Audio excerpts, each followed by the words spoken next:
Hello everyone, my name is Tosin. Welcome to my YouTube channel. So today I'm going to be doing a makeup tutorial.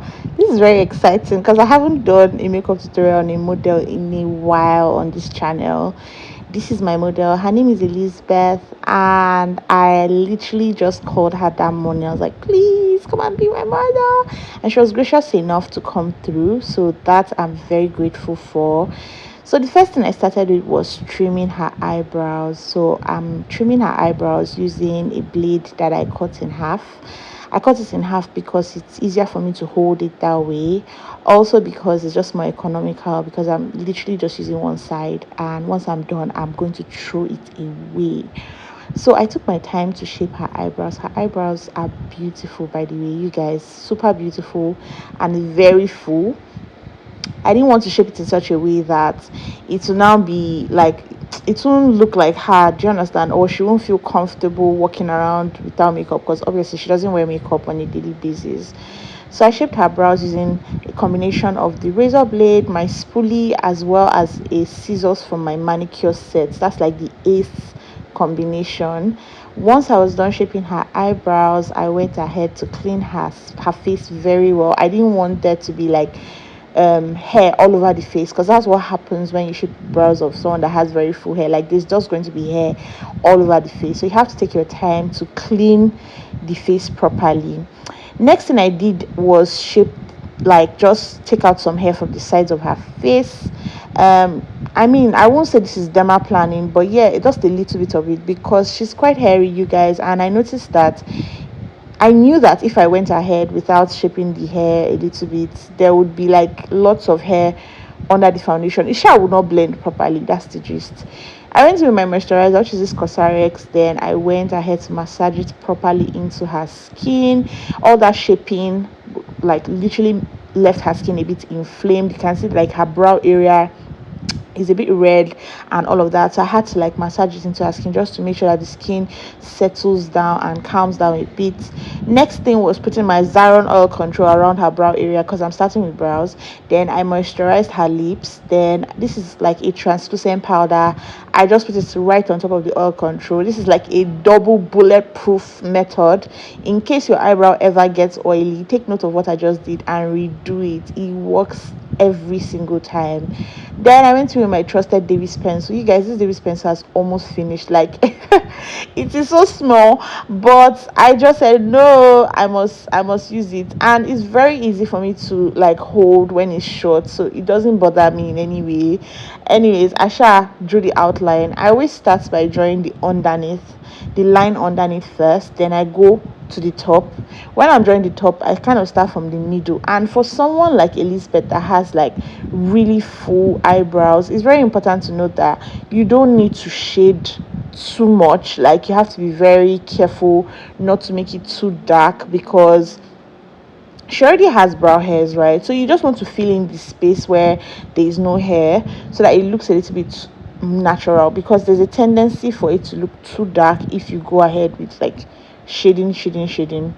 So this is what I was doing here, basically just filling in. You can see literally filling in the space for the brows, and just making sure that everything looks nice and clean. Guys, if you draw your brows like this, you can go out like this. You don't even need to use concealer at this point. Like, you can just draw your brows neatly and then go ahead to the next step. But I'm a makeup artist and I'm extra, okay? So I went ahead with my concealer. This is a concealer that I've been loving for a while now. A lot of people are just coming onto it, and I feel like, oh my gosh, I knew it before you people. But anyways, I've been speaking about it. It's VBC concealer. It's in a pot, very similar to Kevin Aquine. It is way cheaper. It's like literally 20% of the price of Kevin Aquine, and it is very good, you guys. Me, you know the kind of skin work that I like: breathable, soft, beautiful, right? So this concealer is for me.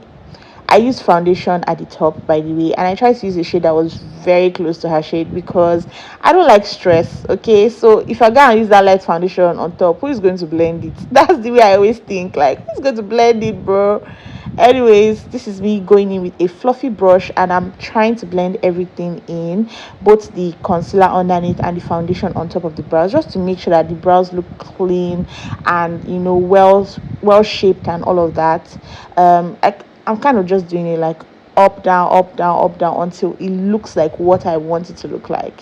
Right now, I'm dragging a little bit of that foundation on the brush to the middle of her brows, just to make sure that I clean it up very well. I'm also dragging it downwards to her eyelids to kind of start preparing the base that my eyeshadow is going to come up on in a short time. And now to the eyeshadow, guys. I'm going in with this VBT palette first and a fluffy brush. I try to zoom in as much as possible. I hope it helps. So the first thing is to kind of pat down the concealer that is on the eyelid, just to make sure that there's no breakage, right? If the foundation is broken, what can the writers do? Literally, if your base is breaking, your eyeshadow is going to break. There's no two ways about it. It's just what it is. So you want to make sure that the person knows to close their eyes and not open it until you say so. Going forward, I'm just going in with this shade. It's like dark purple. I think it's dark purple-ish, brownish color, and I started from like the base and I just went up. Then this is me literally creating like a smoky eye effect, because I went in with a lighter shade of brown from my Morphe palette, and I'm just like buffing it in gradually upwards. Then I went in with my powder. This is my best bet for blending out my eyeshadow. You guys, look at the change. Like, look at the instant change. No harsh lines, nothing. So if you want your eyeshadow to look seamless, these are the little things that you have to put into consideration. For example, how are you blending your eyeshadow, in what direction, and how are you ensuring that the edges look smooth like this? So you can go back a little bit to see how it looked before I used the powder and how it now looks afterwards, so you understand exactly what I'm saying. Now I'm going in with this metallic color and I'm placing it at the center of our lid and just blending it inward and outward a little bit. I am not taking it all the way to the beginning and I'm not taking it all the way to the end. It's kind of creating like a halo eyeshadow look, but not exactly, just a little bit excessive, but yeah, it's halo sha. I went in with this Lotsa pigment glue and I just used a very small quantity, because really all you need is a very small quantity. Place it directly on top of her eyelids and be careful not to put it on her eyelashes. Then I'm going in with this pigment. It's from a brand called Lotsa too, I think. I'm not sure, but yeah, and it's kind of like purple. It's iridescent, very cute, you guys, super cute. And I'm just going on top of the purple with like another shade. I didn't show it, and that's so wild because I thought I recorded every single thing, but I went in with like a pinkish gold shade on top of that initial purple. So this is me using two different pigments on her eyelids, apart from the eyeshadow that I had already used as the base. And the essence of this is to create like a confusion in the minds of my enemies, like, what color is this, what color is this, they don't know. I'm joking. This is like to create like the cocktail eyeshadow effect. I know you guys must have seen it online, mostly for Owambe and traditional brides and all of those things, but yeah, that's like what I did here on a minor scale. There are some more complicated mixtures than this, but thank you so much. I'll do it in another video, maybe. I went on to do her eyeliner, and now I did her mascara, then I moved on to lashes. If you don't know, I have two major methods of doing my lashes. This is one of them, and this is what I consider easier for people who have like curly eyelashes and all of that. So the trick is just to place the eyelash glue on top of the eyeliner, as close to the eyelashes but not directly on top, then wait for a few seconds and place the lashes directly on top. You guys, this thing works like magic, because the skin very like it warms up the eyelash glue, so it kind of just gets tacky faster than if you place the eyelash glue on the eyelashes, if you get what I mean. Those who know. I learned this thing online from, I think it was Tonia X. I saw it started doing it a couple of years ago.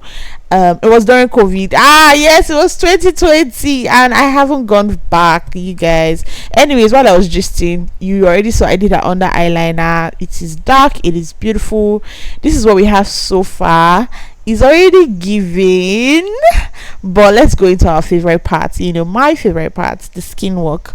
So because I already started with moisturizing her face, I didn't do that again. I went ahead with oil control, and I targeted like the places I thought would get oily, which is like her nose, her T-zone generally. I mixed those two foundations together. I don't even know if I added more than that, you guys. I can't lie to you. I don't think I ended up using just those two. I think I added something else, but those two were good enough, but I'm just a bit extra. That's it. Then this beauty line by Didi, is it beauty line by Didi or why Glam, I'm not sure, but this beauty blender is beautiful and it's perfect. Like, it's so soft and it's just perfect. Like, guys, the shape, the size, everything. And I blended in the foundation using tapping motions. Then I went in with the concealer, still using that V Beauty that I spoke about so highly at the beginning.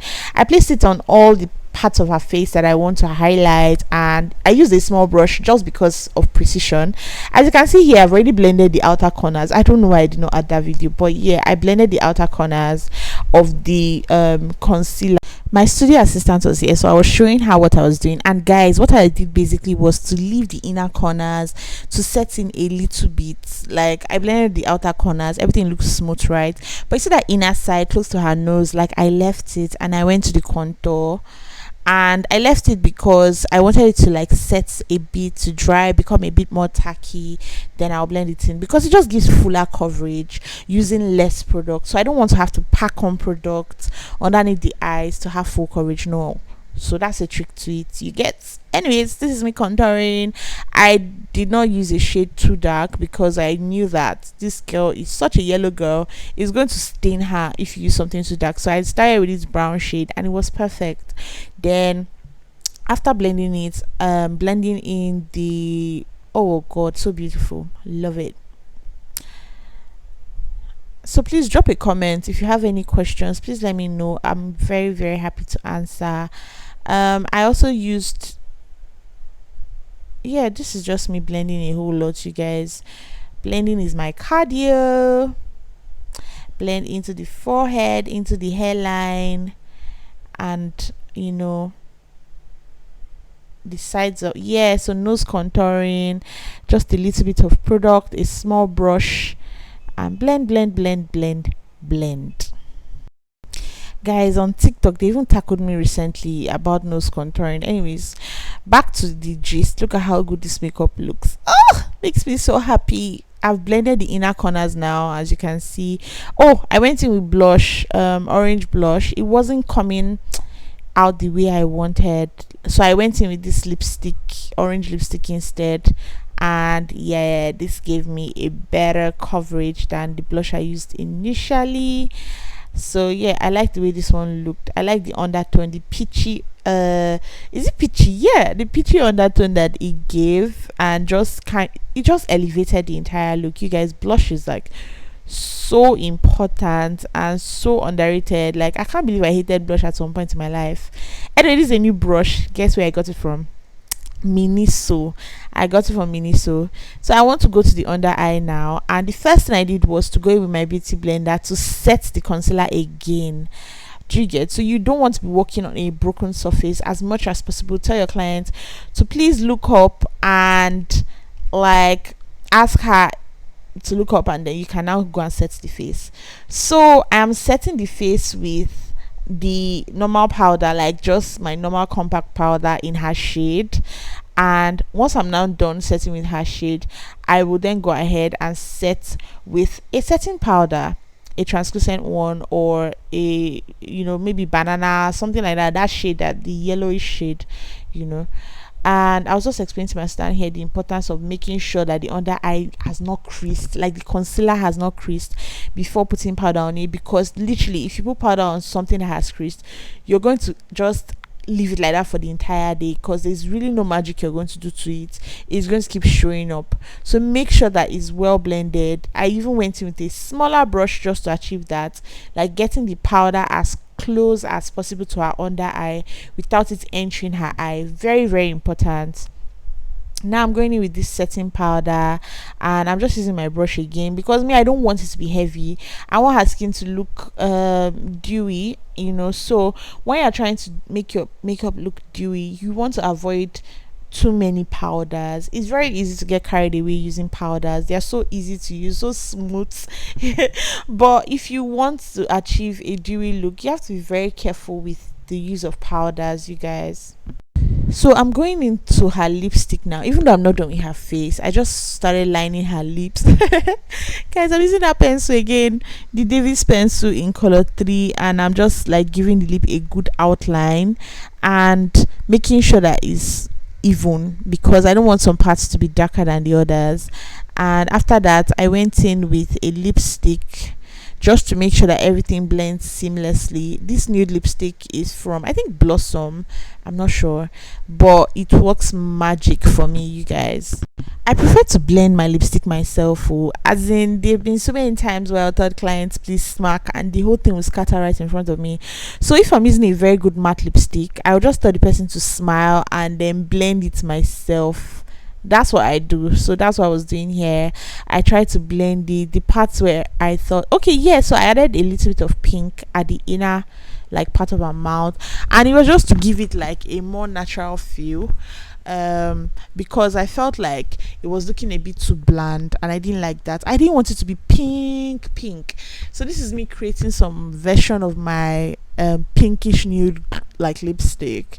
So starts with a brown lip liner, then nude, then pink lipstick in the middle to outside. Then now what I'm going in with is a brown lip gloss. So the brown lip gloss goes on the parts where I had all the brown lip liner and all of that. Then once I'm done with the brown lip gloss, immediately I'll pick up like a pinkish nude gloss and place it literally in the center. Then I'll ask her to smack, and everything is going to look good eventually after much blending. Lipstick is actually a whole lot of work. I can't believe some people don't think there's some skill to it, because there really is. And one of the tricks I would say is to always have like colored glosses. I know you love your nude gloss, I'm sorry, your transparent gloss, but I promise you there's something that colored glosses does. Like, it does something to the look, and honestly, it's not something that nude lip transparent lip gloss can relate to at all.